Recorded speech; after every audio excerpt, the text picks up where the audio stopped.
शुक्ला जी, इसके पहले कि मैं आपके पास आऊं, मुझे लगता है प्रियंका कक्कड़ जी, इस पर आपको जवाब देना चाहिए। उन्होंने कहा है कि थर्ड टर्म में आने के बाद भ्रष्टाचारियों के खिलाफ और ज्यादा कड़ी कार्रवाई की जाएगी। यही बातें आज बीजेपी अध्यक्ष जेपी नड्डा की ओर से भी कही गई, यही बातें प्रधानमंत्री नरेंद्र मोदी भी कह रहे हैं।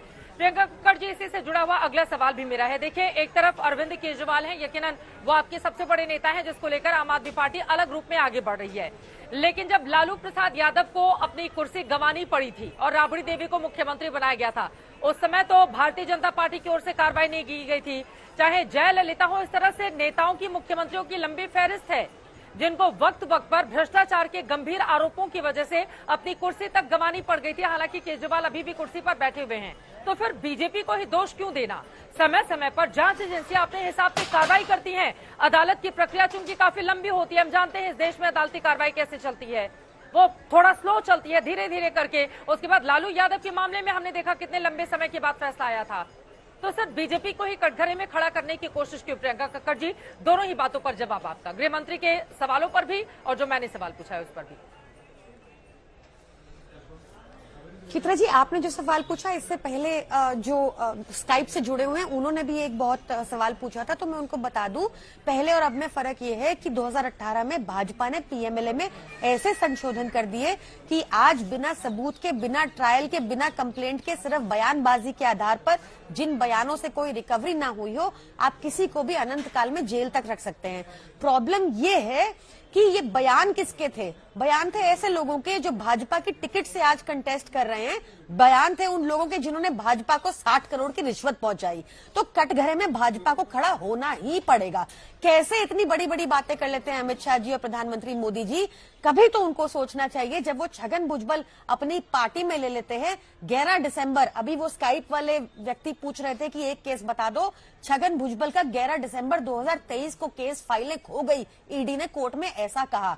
अजीत पवार, प्रफुल्ल पटेल, 24 नाम इसमें हैं। उन्होंने आपको एक डाटा और गलत बताया, 0.4% है ईडी का कन्विक्शन रेट। जो 25 केस, 35 नहीं है सर, जो 25 केस डिसाइड हो गए, आप उसके बेसिस पे नहीं ले सकते, ये आपका गलत अनुमान है। चित्रा जी, आज एजेंसीज का दुरुपयोग, आज इंस्टीट्यूशंस को क्रिपल करना, आज स्टेट गवर्नमेंट्स को क्रिपल करना through governors, through lieutenant governors, ऐसी सरकार है। सुप्रीम कोर्ट का निरादर करने वाली सरकार है केंद्र में। जब सुप्रीम कोर्ट ने सर्विसेज मैटर में आम आदमी पार्टी के फेवर में एक हक सुनाया, 8 साल की लंबी लड़ाई के बाद नो लेस, तो इन्होंने अध्यादेश लाकर उसको पलट दिया। आपने देखा, आज जो ईमानदार है वो जेल के अंदर है और जो भ्रष्टाचारी है वो प्रधानमंत्री मोदी के साथ खड़ा है। बंगारू लक्ष्मण की पार्टी ऊपर से नीचे तक भ्रष्ट है। निर्मला सीतारमण जी ने खुद कहा कि मुझे कोई प्रॉब्लम नहीं है, चोर, उचक्का, करप्ट, भ्रष्टाचारी जो आना चाहता है पार्टी में उसका वेलकम है। इस तरह की पार्टी है ये, इसलिए जरूरी है देश को इस पार्टी से बचाना। इनके लिए ना हेल्थ इंपॉर्टेंट है, ना एजुकेशन इंपॉर्टेंट है, ना ये इंपॉर्टेंट है कि आज जॉबलेसनेस का क्या आलम है, वो बार-बार निर्मला सीतारमण जी के बयान को कोट कर रही हैं, उस पर जवाब आपका। ये इंपॉर्टेंट है जी। देखिए, जो इतना बड़ा अनाचारी कि जेल में जाकर भी मुख्यमंत्री की, जो इतना बड़ा अनाचारी हो कि जेल में जाकर भी मुख्यमंत्री की कुर्सी छोड़ने के लिए कुछ भी तैयार नहीं हो। हम छोड़ देखिए, मैं इनके बीच में नहीं बोल रहा था, बिना ट्रायल के अंदर रखेंगे, गलत तरीका है, मैं इनको सुन रहा था। बंगारू लक्ष्मण की पार्टी बनाएगी हमें, भ्रष्टाचार दिखाएगी बंगारू लक्ष्मण की पार्टी। सही तरीका नहीं होगा। प्रियंका कक्कड़ जी, तरीका है। आपने सवाल पूछ लिए हैं, अब धैर्य दिखाए जवाब सुनने का, प्लीज प्रियंका जी, बोलिए प्रियंका जी। देखिए, इनका रक्तचाप बढ़ गया है। देखिए, इससे बड़ा अनाचार क्या हो सकता टीवी में है? भी और कोर्ट में भी आज एक टेररिस्ट से कंपेयर कर रहे हैं। तरीका आप बताइए, टेररिस्ट प्रियंका कक्कड़ जी, आपसे गुजारिश है अपनी बारी में बोले प्रियंका जी, वरना मुझे आपको ऑडियो डाउन करना पड़ेगा। प्लीज प्रियंका जी, प्रेम शुक्ला जी को बोलने दें, ये तरीका ठीक नहीं है।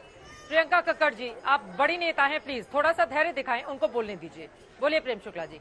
इससे बड़ा अनाचार क्या हो सकता है, दुराचार क्या हो सकता है कि एक व्यक्ति जेल में जाने के बाद भी सत्ता की कुर्सी से चिपका पड़ा है, मुख्यमंत्री की कुर्सी से चिपका पड़ा है, और जो जेल में जाकर भी मुख्यमंत्री बना रहता है, वो दूसरों के बारे में बात करो। जो पार्टी इतनी झूठी हो कि हिरासत में जब वो मुख्यमंत्री है उसके नाम से 2 फर्जी आदेश प्रेस कॉन्फ्रेंस करके दिखाते हैं। इतने बड़े झूठे, इतने बड़े फ्रॉड, इसे। और आप मुझे बताइए ना, प्रियंका कक्कड़ बता दे वो आदेश की कॉपी दिखा दे जो इन्होंने 2 प्रेस कॉन्फ्रेंस फिर देखिए लोगों के अकाउंट में 15 लाख, फिर देखिए बीच बोलने। चित्रा जी, क्या तरीका है?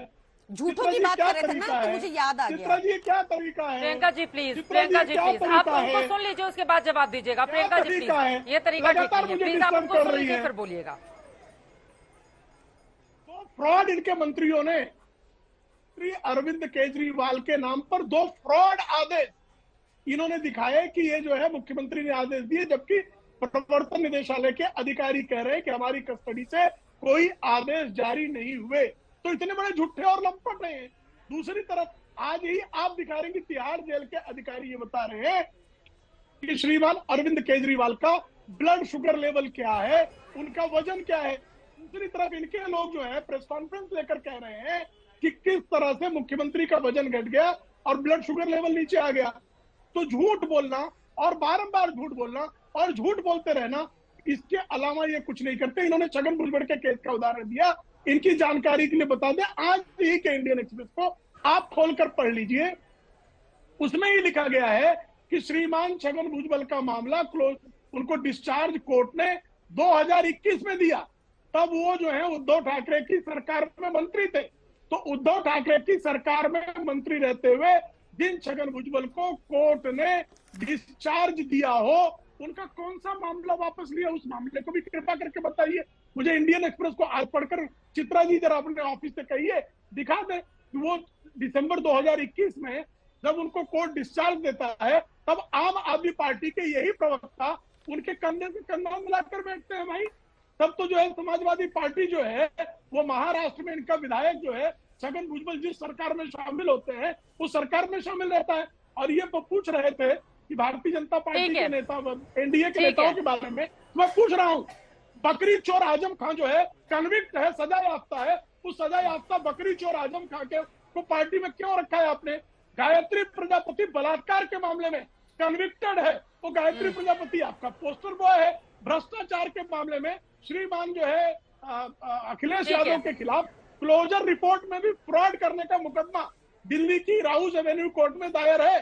फ्रॉड करने का मुकदमा, क्लोजर रिपोर्ट को फ्रॉड तरीके से जो सीबीआई ने क्लोजर रिपोर्ट नहीं फाइल की, वो क्लोजर रिपोर्ट समाजवादी पार्टी के नेताओं ने बताकर मीडिया को सर्कुलेट किया। तो इतना बड़ा जो फर्जीवाड़ा करते हैं वो लोग जो है बातें कर रहे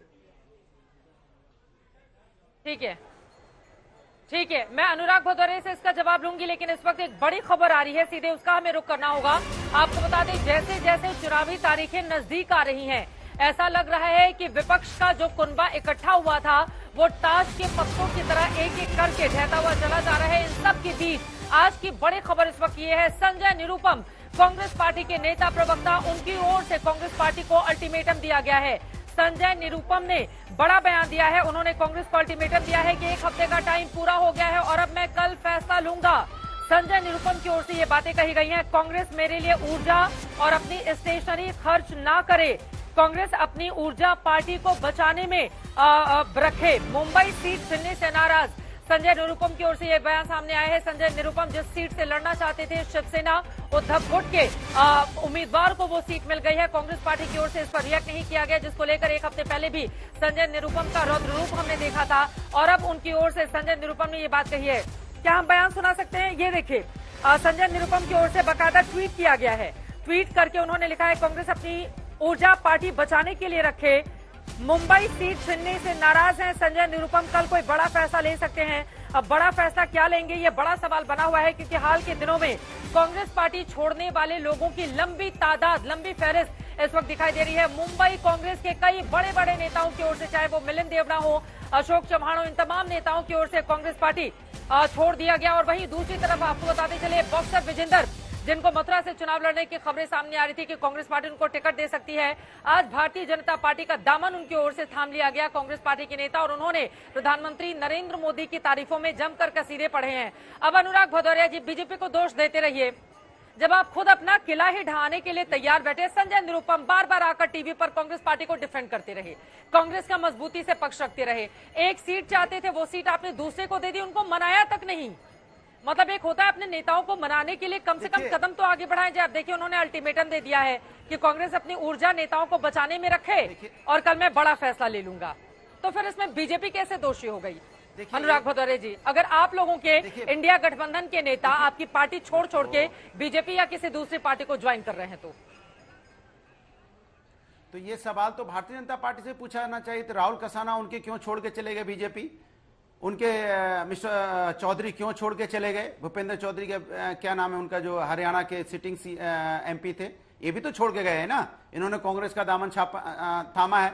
कितने लोग इधर से उधर गए, कितने लोगों ने लड़ने से मना किया बीजेपी की टिकट से। टिकट अनाउंस होने के बाद मना किया। पवन सिंह ने मना किया है ना कि हम नहीं लड़ेंगे चुनाव। बाराबंकी के भी एक सांसद ने मना किया, टिकट मिलने के बाद मना किया। तो चुनाव में ऐसी चीजें होती रहती है, बड़ी चीज नहीं है। बड़ी चीज है कि लोकतंत्र बचाने की लड़ाई है, संविधान बचाने की लड़ाई है। हमारी पार्टी की आइडियोलॉजी अलग हो सकती है, विचारधारा अलग हो सकती है, लेकिन राष्ट्र जब बचाने की बात होती है तो राष्ट्र किसी भी पार्टी, किसी व्यक्ति से बड़ा है। और आज राष्ट्र बचाने की लड़ाई है। जो भारतीय जनता पार्टी जिस मुद्दों पे लेकर चुनाव जीती थी 2019 में, क्या एक भी मुद्दा उसमें से पूरा किया? क्या किसान की इनकम दुगनी हो गई? क्या महिला सुरक्षा की बात करते थे? आज महिलाओं को किस तरह से परेशान किया गया, चाहे मणिपुरी घटना हो, चाहे दिल्ली में महिला पहलवान की घटना हुई हो, चाहे छात्रों का हुआ, चाहे बेरोजगारी को देखो, बेरोजगार आत्महत्या कर रहे हैं। क्या बात है? इन्होंने बताया डॉलर किस मुकाबले, यहाँ पे डॉलर आज क्या हो गया, 83 रुपए के मुकाबले। और बेरोजगारी आईएलओ की रिपोर्ट देख ली जाए तो 83% युवा बेरोजगार है। तो इसकी चिंता कौन करेगा? इसकी चिंता हम कर रहे हैं। इसलिए हम भारतीय जनता पार्टी की वजह से इस देश के अंदर में जिस तरह से लोकतंत्र पे हमला हो रहा है लगातार, जिस तरह लोकतंत्र लगातार खतरे में आ रहा है, इसको बचाने की लड़ाई है। मेरे लिए सबसे बड़ा देश है,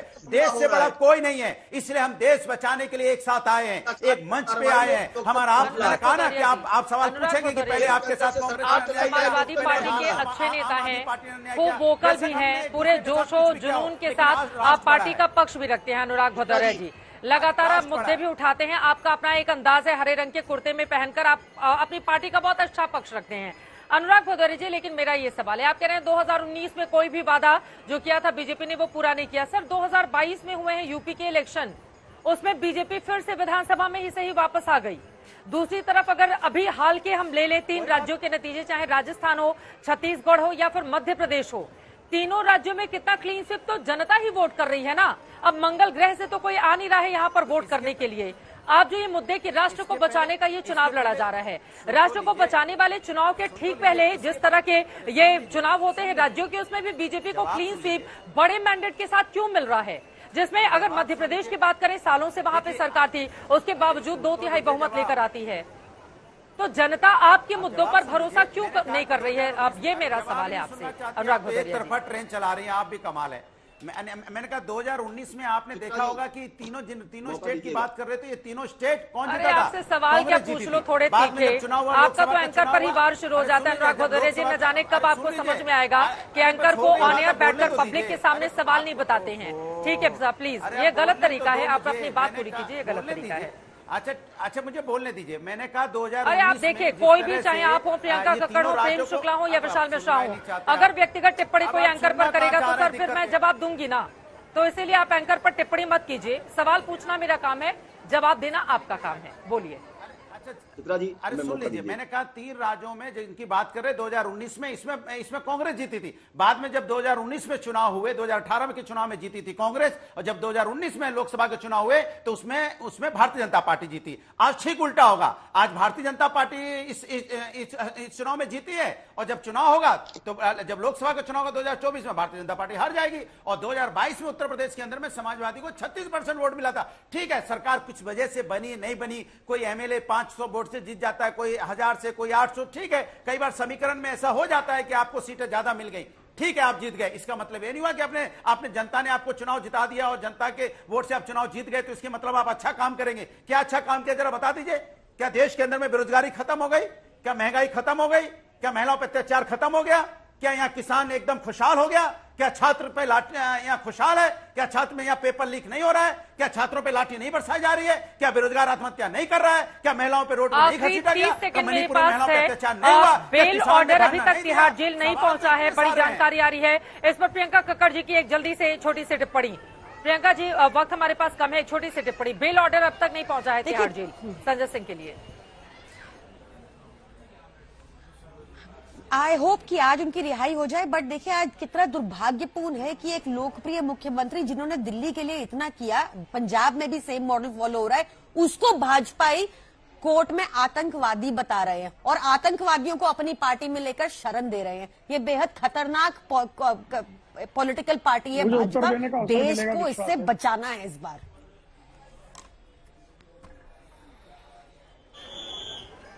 प्रेम शुक्ला जी, 2 लाइन में। आतंकवादियों से चंदा लेने का कुकर्म करना, शराब वालों से रिश्वत लेने का कुकर्म करना, बलात्कारियों को जो है पार्टी में शामिल संजय करना, सरोज क्या कर राशन रहा है कार्ड आपकी जैसे पार्टी शब्द में? को बर्बाद कर देना, भगवती प्रसाद ये जायसवाल साफ क्या तौर कर पर रहा है? बताता है कि बर्नार्ड केजरीवाल मारक की क्या कर रहा है पार्टी आपकी कुकर्म पार्टी में? में